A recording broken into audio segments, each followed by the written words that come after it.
There are two ways for a recipient to collect their parcel, using a QR code or a signature.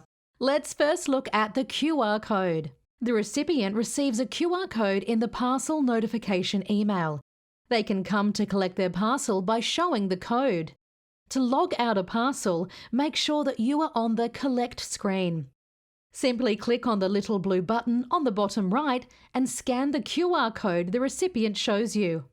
Now you can scan the barcode to log out the parcel.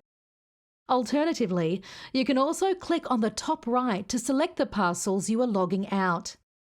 By pressing longer on an individual parcel, a picture of the parcel pops up.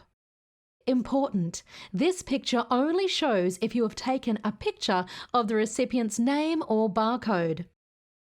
After having selected the parcels to log out, click on Collect and you can hand over the parcels.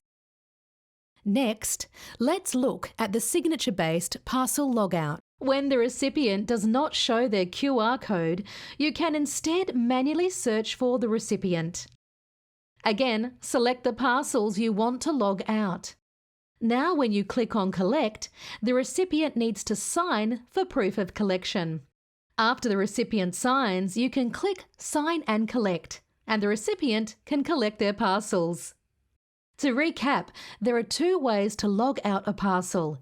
Either the recipient presents their QR code, or you manually look for the recipient and they sign that they have received their parcels.